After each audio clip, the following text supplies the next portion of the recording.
Yeah, okay, so now we're gonna look at how to like actually do the mixers like in ADS.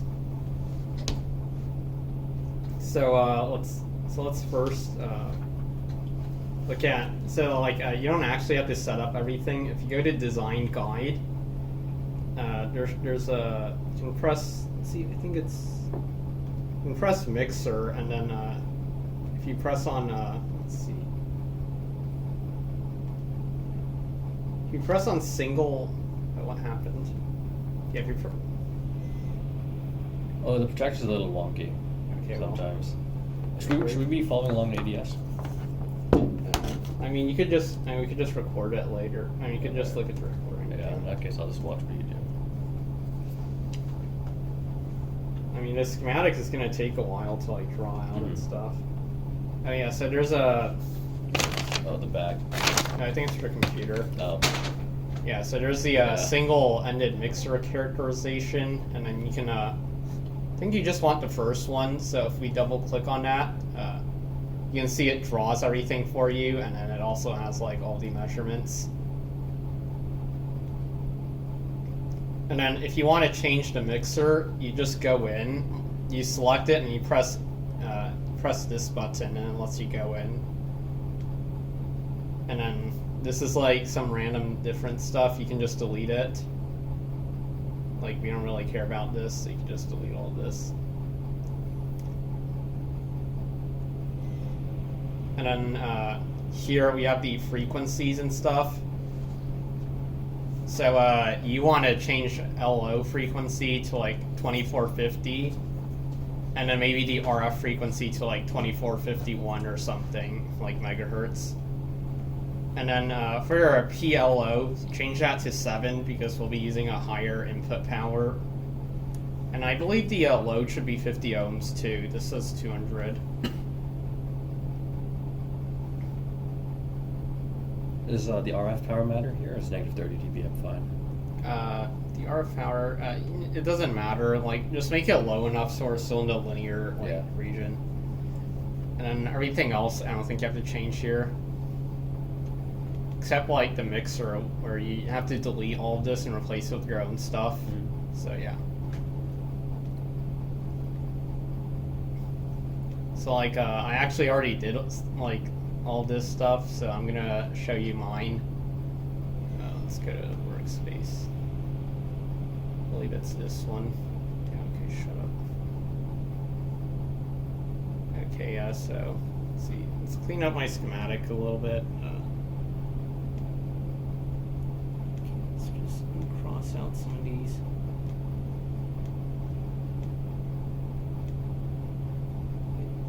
Let's see if I can.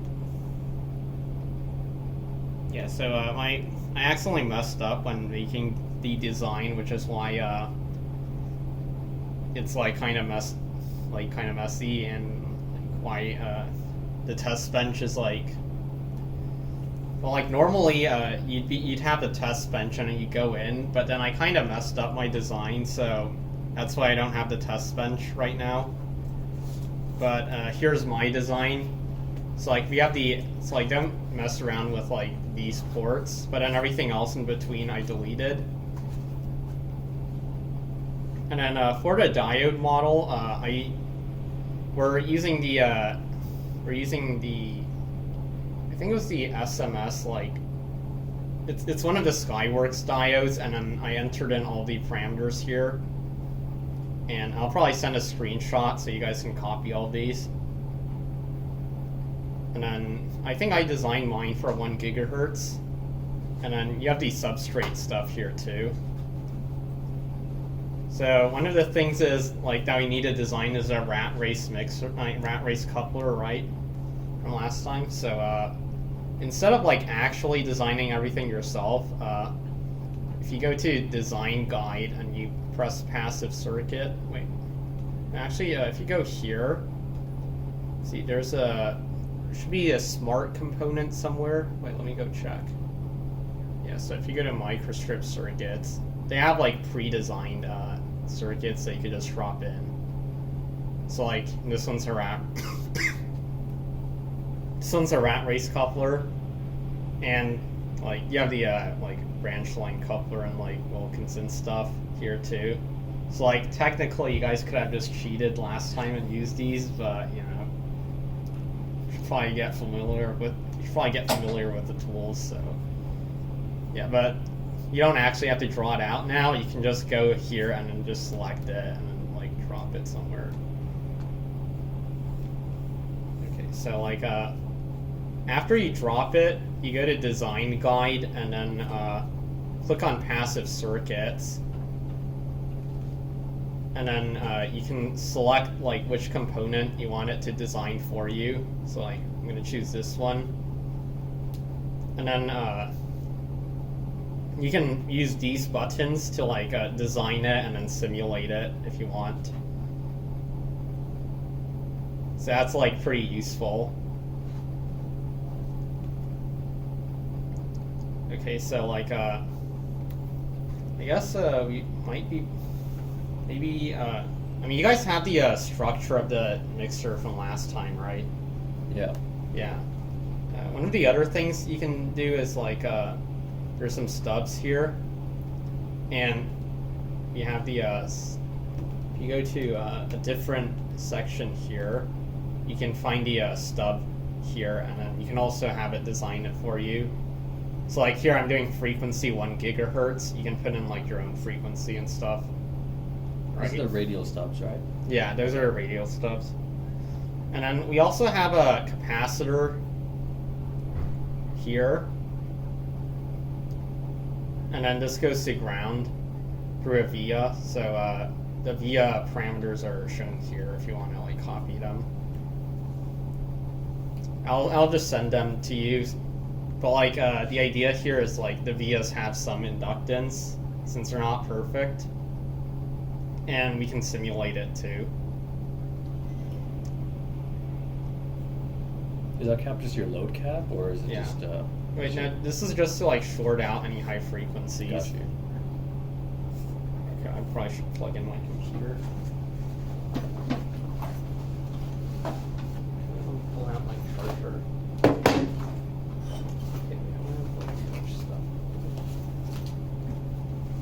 Okay, do you have any questions so far while I plug in my computer? Yeah, the schematic is a bit messy. I'll draw a cleaner version on the whiteboard later. But like, yeah.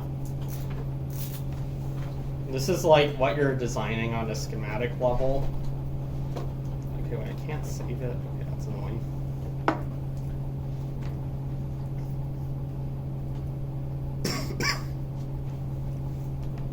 And here's what it looks like on the test bench.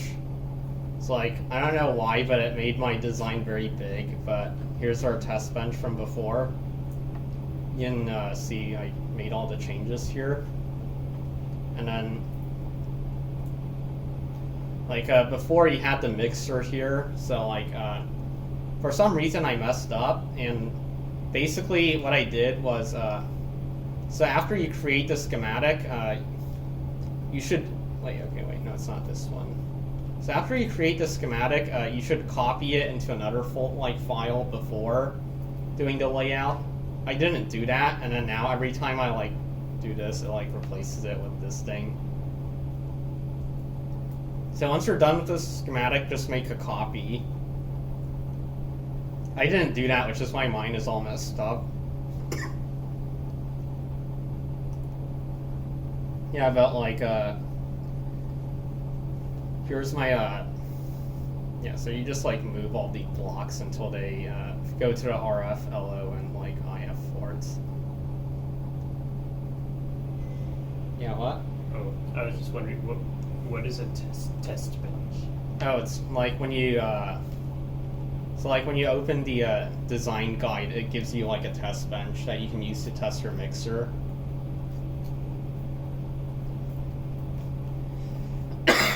So like it already has the circuits designed for you, and then you just have to put in your mixer and it'll tell you all the parameters that you want.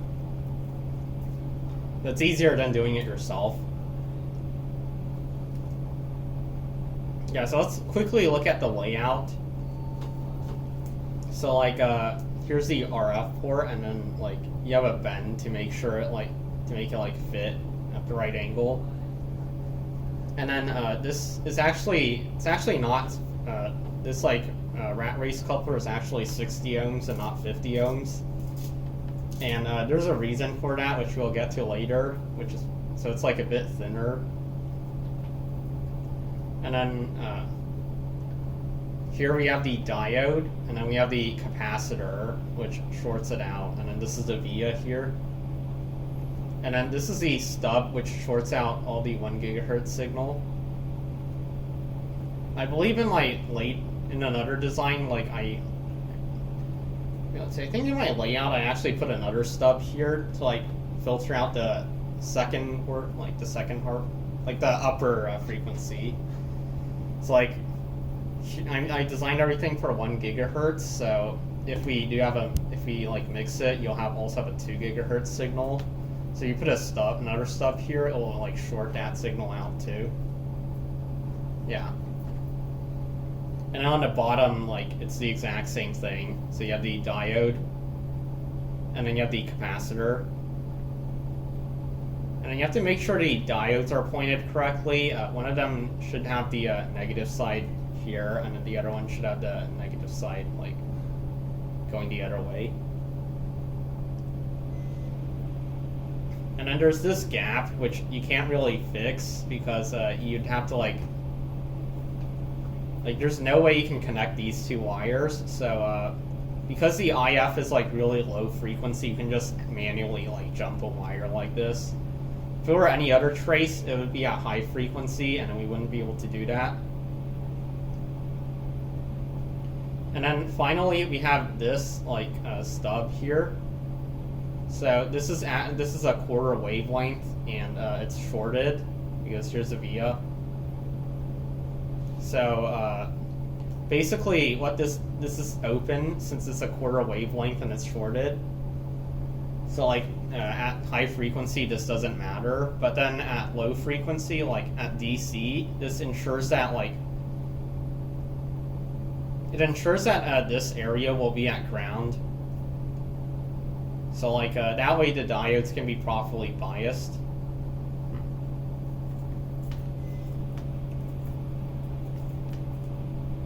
Yeah, okay. So basically we want both of these to be at ground potential for DC. Because if they're not, you can imagine that one of the diodes would be might be permanently on, or yeah. So do we have this is basically the layout you're aiming for, and unlike before, if you generate the layout, you'll probably have to move stuff around because ADS isn't that smart.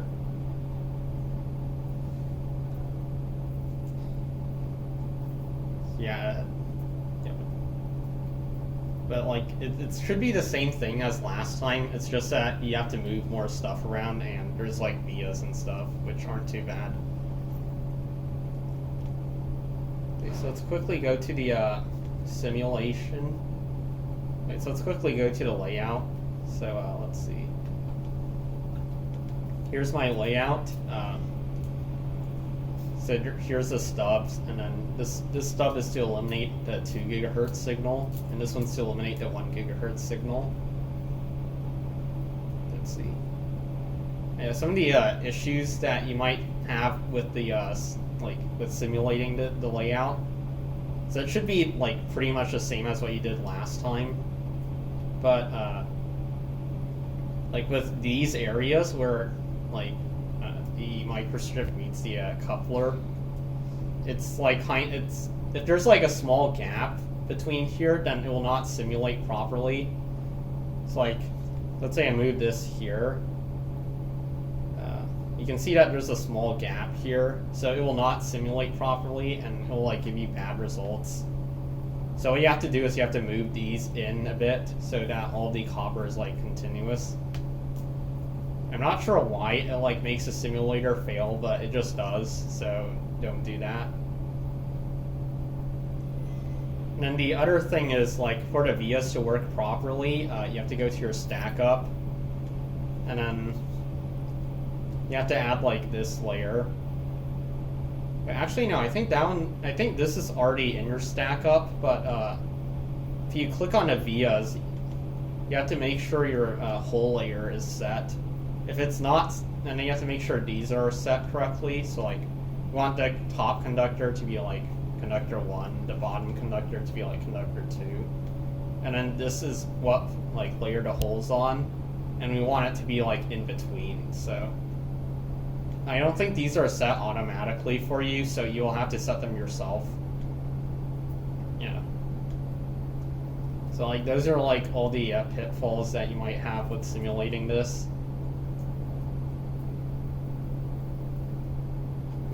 Let's see. At least all of them that I know of, so yeah. Like the process is basically the same as last time. So if you finish your like coupler and stuff, this should be good. Do you have any questions about how to like build this? Yeah. Wait, are you like before you showed there was a diode and a capacitor added somewhere on the layouts? Like, is it okay to add components directly onto the layout? No, you have to add. So like with like, it's the same as what you did last time. So you have to add ports for every component, and then after you generate it, you have to go back to your like after you generate the layout symbol, you have to go like to the schematic and then add them in. So like you just add ports for where the components will go. So like here I added a port here because I'm gonna like jump across like these points, and then I added some ports here, so like 1, 2, 3, 4 for like the capacitor and diode. Yeah, I think you can, and then like there's ports on the inputs too, so yeah. Yeah? Can you elaborate more on when you mentioned like, the 1 gigahertz and 2 gigahertz being hooked up by those stubs? Oh, so this is basically like a quarter wavelength at 1 gigahertz. I mean, it doesn't look, I mean, it's like a bit smaller, but that's because like, I believe these are smaller. These are actually like smaller if you measure them, but they basically work the same as a quarter wavelength. And then because this part is open, this part is short, since quarter wavelength just flips all the impedances. So that's why like at 1 gigahertz this would short out all the signal. And then here at 2 gigahertz we want to short out the signal too. And then the reason is we don't want any of the signal to get back into our IF. Like, and also like the other reason is because like with the diode, we want one end of the diode to basically be at ground, so that when the voltage here goes up, one of the diodes turns on. So like if we didn't have this, then both of the sides of the diode would be at the same potential, and then it wouldn't turn on or off. So that's the other reason why we want this. I think I went over like how it works last time, right? So yeah.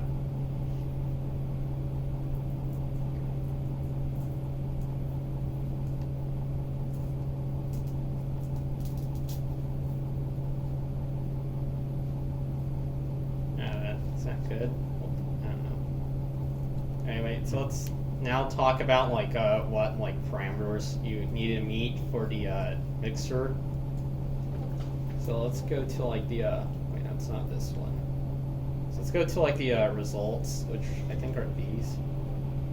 So this is my results for my mixer. So let's look at some of the important stuff. So like I did 1 gigahertz, so my input frequency is different than yours, but yeah, it should be similar. So this is like your down conversion gain. So that's basically like if I put in like a signal into the RF port and I look at what signal I get out of the IF port, I want to know like what the difference is. So this just says like it's 6 dB down. So I like lose 6 dB by going through the mixer. And generally, I think you can I think you guys want to shoot for above 7, like just be above -7. That's probably good enough. So yeah, just try to get this number above -7 dB. Next, we have like the port-to-port isolation. I think generally you can achieve like above 30 dB for these, but basically the idea is if you put like a signal into like the LO, and then you look at how much of the signal gets out of the RF and IF ports, then you can measure like the isolation. So like I think in some cases it matters, but here I think the signals. Wait, let's see. Well, I think you want like here I think we want like some isolation between the RF and LO since they're close in frequency, but like between the LO and like IF output we don't really care because it's like really high. It's all like high frequency stuff. Like it's pretty easy to filter it out and see like which one's like the 1 megahertz signal and which one's like the 1 gigahertz signal. So we don't really care about some of the isolation parameters, but I think we do care about the LO to input because those two frequencies are close to each other.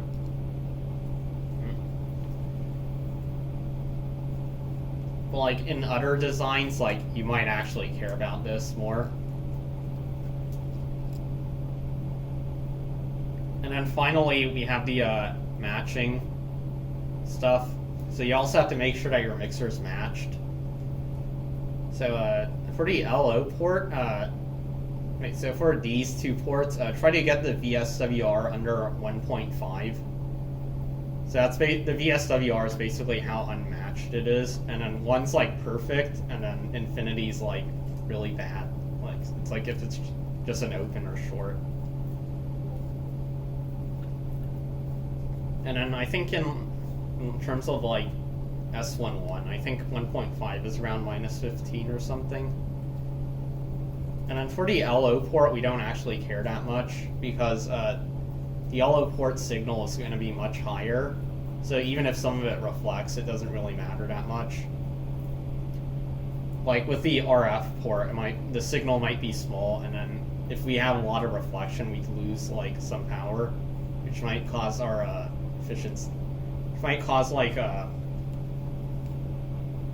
it would definitely mess up your like gain and stuff. So try to keep those like at 1.5 or so, or under 1.5.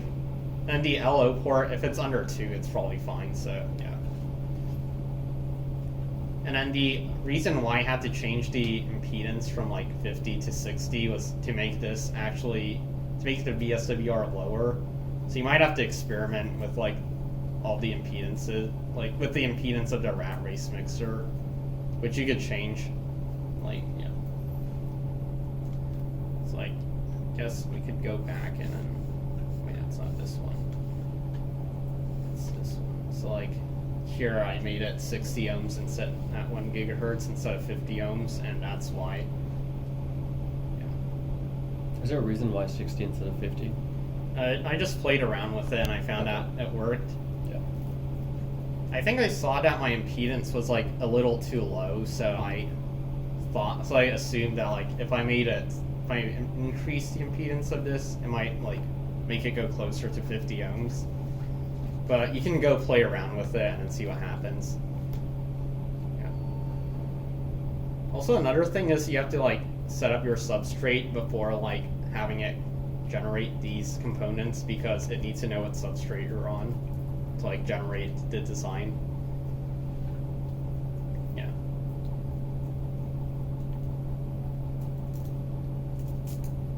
But like this is just the same as like the layout you saw. Like this is the coupler, and then here we have the shorted stub, and then there's the diode and capacitor here, and then these are the other diode and capacitors. Yeah, and then you have like all the inputs, so it's like pretty much the same. Yeah. Yeah. You might have answered this already, but how much of this schematic was already automatically known?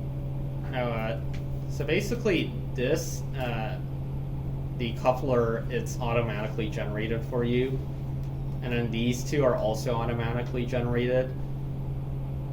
Like you just have to tell, like, I want 1 gigahertz, and then these should all be zeroed out because you want a short. And then you can tell like what the width of like this area is. You can also tell what the angle is. Like try to keep the angle like reasonable so it actually fit, but yeah.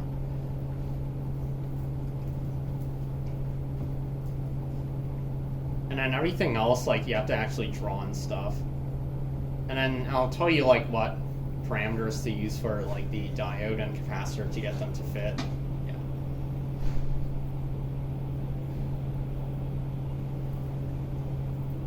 Also, the diodes are very small, so you guys are gonna have a lot of fun soldering them. They're it's. I think they're 1 millimeter wide, and they also have pads on the bottom instead of like normal components where the pads are on the sides. So it's a bit annoying to solder, but you can probably do it. So yeah.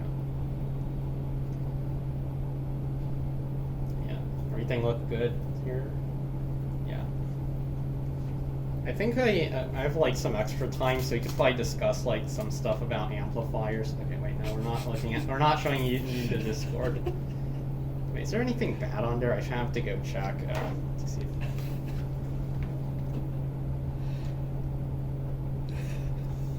Yeah, okay, it's just like all Lec3 stuff, so I don't really care. Yeah, you guys can see my Lec3 conversations.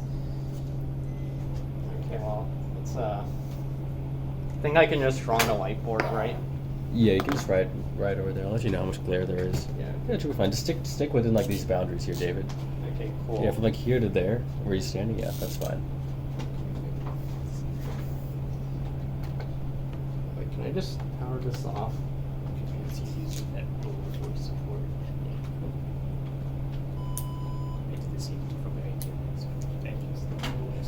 Alright, so let's talk about like amplifiers.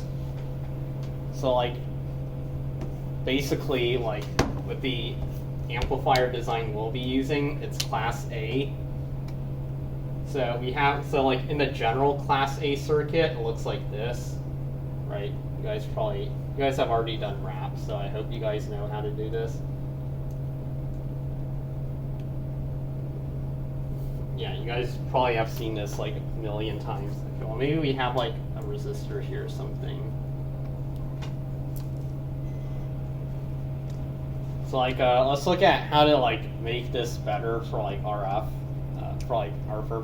for microwave design. So let's see. First of all, generally like you can't really do this anymore. So you actually can't do this anymore because the capacitors tend to have like some inductance too. So, and then the problem with this is that anything here, like any impedance in this area, gets multiplied by the gain of the transistor. So like actually really messes things up.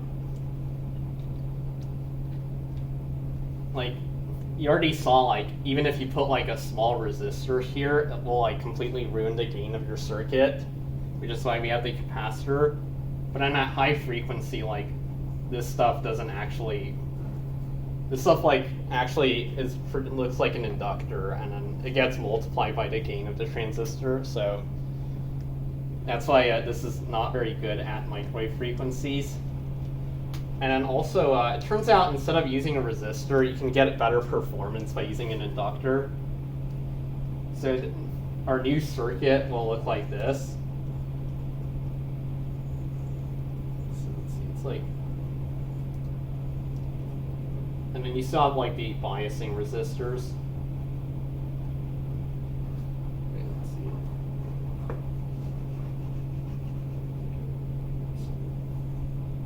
I think it looks like this or something.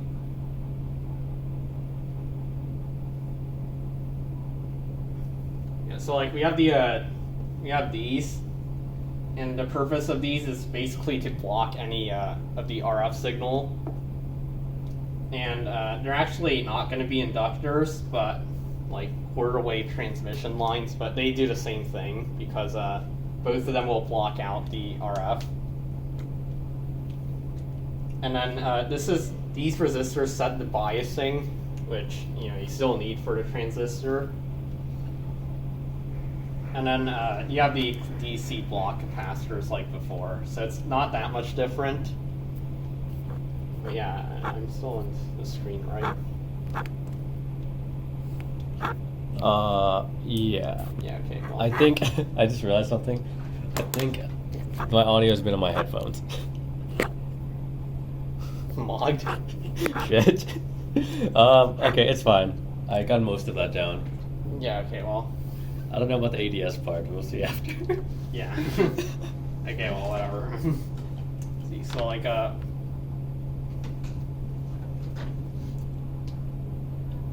so this is basically like what our circuit will look like.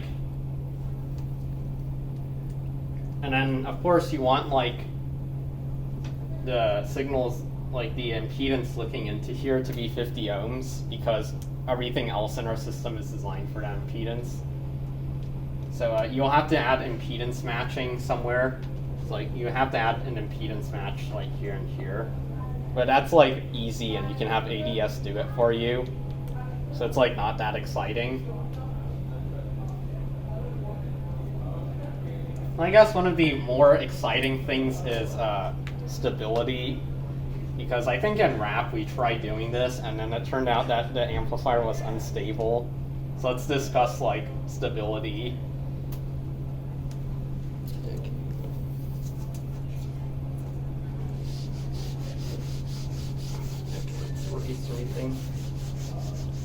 Yeah, so like if we have like, so let's model our amplifier as like some kind of box. And then let's say we have a source. And then we have a load. And then we have like the reflection coefficients. So basically the reflection coefficients are like, if I send a signal this way, like what signal will bounce, like what portion of the signal will bounce back. And then we're assuming that everything is like passive, so you can't have more signal bounce back than you put in. It's like we know that the magnitude has to be under 1, because like if you get more signal out, then you'd have like more energy, which you can't do with like passive components. So basically, if for the transistor to oscillate, like what needs to happen is, let's say we send out some signal here. It's like, turns out that like, if like somehow after like bouncing around here and coming back, we end up with a bigger signal, then we know that it would oscillate probably, right?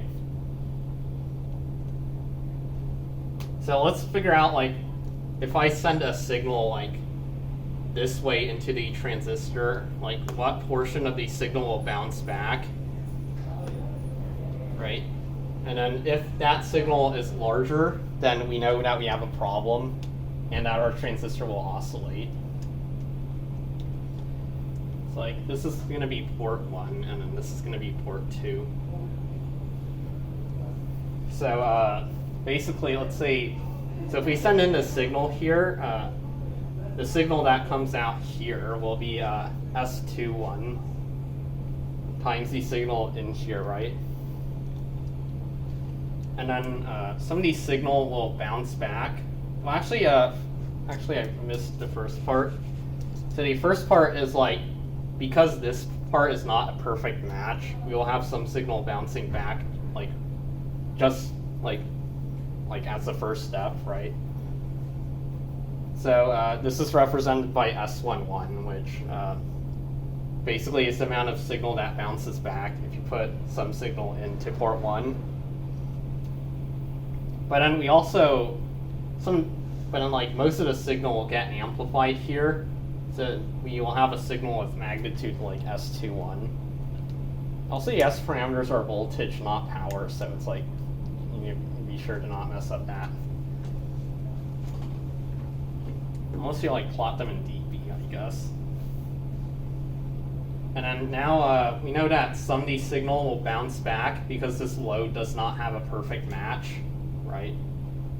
So the signal that bounces back will be S21 times gamma L, right? Because that's basically what the reflection coefficient is. And then signal will just, and then the transistor also will let some signal leak back from the output to the input. And this is S12 because we're going in the opposite direction. So, and then from here, it bounces back through this source, right? So we have to multiply by this again. So it turns out we have this for our next term. If it goes all the way around, then we end up with this. But then there's another way that you can also end up going back. It's if it ends up at port 2, right? Some of the signal will bounce back because port 2 isn't matched perfectly. And then once it reaches here, it could bounce back again. So you also have to add S12, S21. And then this is, so this bounce, it's when it goes here, this is it's S22 because that's the amount of signal that bounces off port 2. And then when it goes here and it bounces back, then we have to multiply by gamma L again. And then it could bounce back multiple times, so you'd have another set of numbers. And then this is just an infinite series. So it turns out you get this entire thing just becomes S12, S21 gamma L over 1 this. Turns out that just becomes like this, right?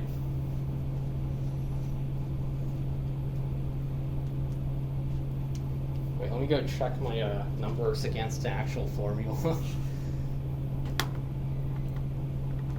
Let's see.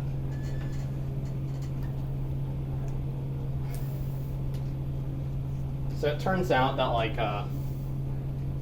our total the total signal that comes out up here is going to be this.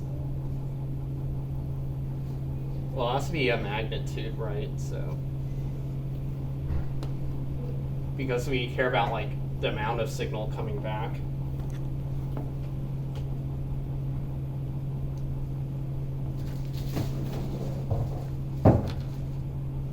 Wait, this is L.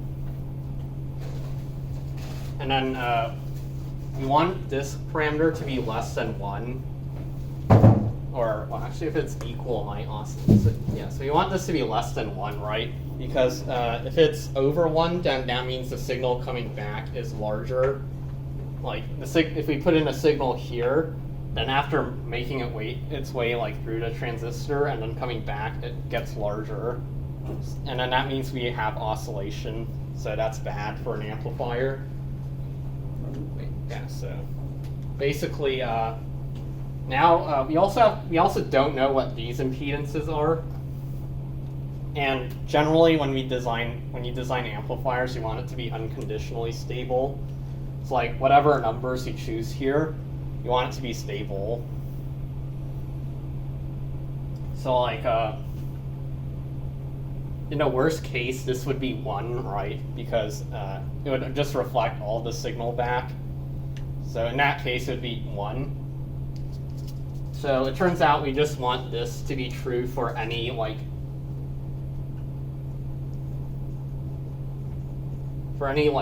we choose. We want this to be true for it to be conditionally stable. I know, for it to be unconditionally stable. Yeah.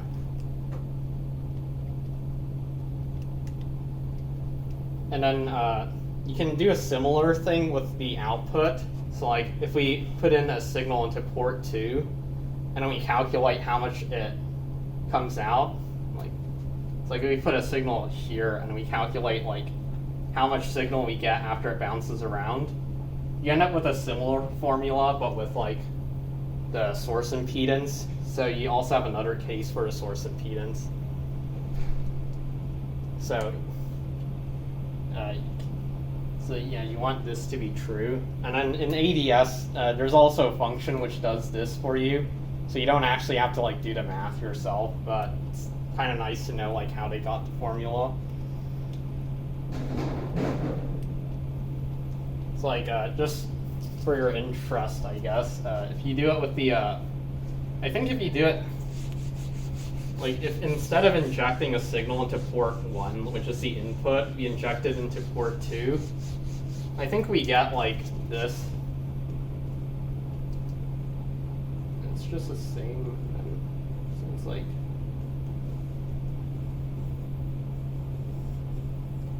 Let me go check. Yeah,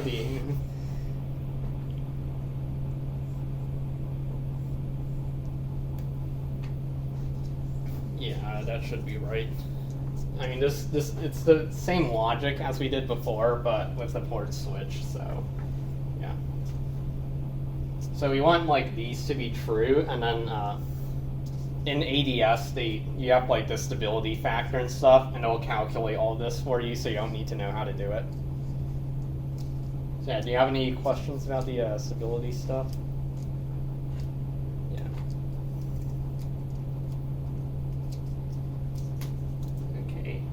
So let's look. So like, if you actually designed, it's like let's go back to our like design and schematic part. So if you actually designed the circuit, you'll find out that it's like I think the design will look like this.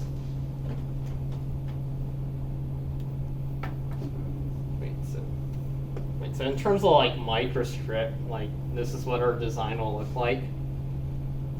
And then you probably want a capacitor here, so.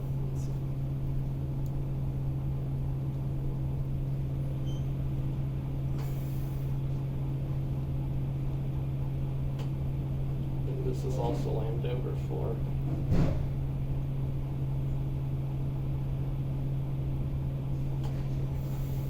And it's like the bias.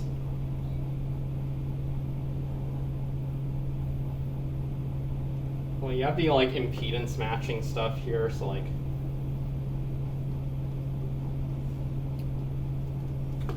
And yeah, you also have the output impedance matching network.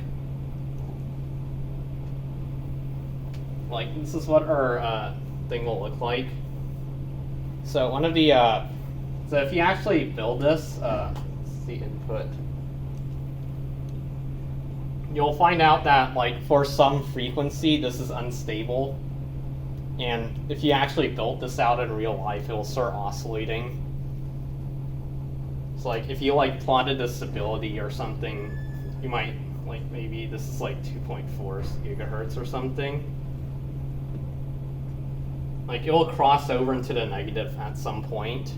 Well, actually, it's probably might be at a lower frequency than 2.4, I'm not sure, but it'll cross over into the it'll cross over into the unstable region for like some frequency, and then if you actually build this in real life, it won't work.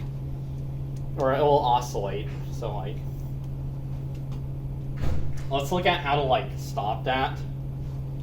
So basically, in order to stop it from oscillating, you have to like add some loss somewhere. So one of the, so you can either add loss on the input or on the output. And the idea with adding loss is like, remember how we were talking about like the signal bouncing back and stuff? So if we added some loss somewhere, then the signal that comes back will be a lower power, and then it won't oscillate anymore. And then we give up gain, of course, but you know, it's better than having an amplifier which doesn't work.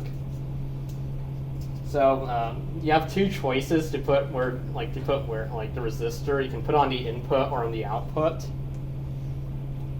So if you put the resistor on the output, then the amount of power you can get out decreases because the resistor will like eat up some of the power coming out of the transistor. So if we look at like the maximum, if you look at the maximum power, or like if you look at the IP, that's P1 dB. if you look at the P1 dB, which is like how much power you can get out before the amplifier starts like to compress, you'll sacrifice this. Wait, so let's see. And then you'll also sacrifice the IIP3 because like, yeah, it's like you can imagine that if it compresses at an earlier stage, then you'll have like higher harmonics too. Like once you get close to this area, like if your transistor were like this, then you could get here without there being any more without there being any harmonics. But if we like lower the P1 dB, then it starts compressing at an earlier stage, so you'd have like more harmonics, right? And then if we add a resistor onto the input, you sacrifice noise, like you sacrifice noise figure, and basically because all resistors are noisy, if you put it on the input, that's like before the signal gets amplified. So all the noise caused by the resistor will get amplified onto the output. So like if you're doing a power amplifier, you don't care about this, so you probably want to put on the input. If you are doing an LNA, you don't care about this part as much because the power coming out is probably going to be pretty small anyways. So but you definitely care about the noise figure. So with an LNA, you want to put the resistor on the output. And then with power amplifier, you want to put on the input. Yeah. And then there's like some, like if you just put like a resistor here or something, it'll work, but then your gain will get like completely obliterated. So there's some smarter ways of getting the stability back up without sacrificing as much gain. So let's say it's like if if it's like unstable at like a low frequency, then you could put like a resistor and a capacitor. And then the idea is it would short out like at higher frequencies, so it wouldn't affect your gain that much at 2.4 gigahertz. But then maybe at a lower frequency, the capacitor won't conduct as much, so more of the power would get wasted through the resistor. So that's one of the ways. I think we kind of did this in my capstone project, and then I was able to get like, this was a FET or something, so I was able to like actually get pretty good performance by adding the resistor here. And then the idea is that at this location, it's an open, right, at 2.4 gigahertz. So adding the resistor doesn't do anything at this frequency. But then outside of this frequency, this is no longer open. So the resistor will actually start like dissipating. It will actually start like dissipating power at other frequencies, which would make your stability go up. So there are ways to like add the resistor without messing up your gain. I think that's like easily the most annoying part of like designing these. Yeah.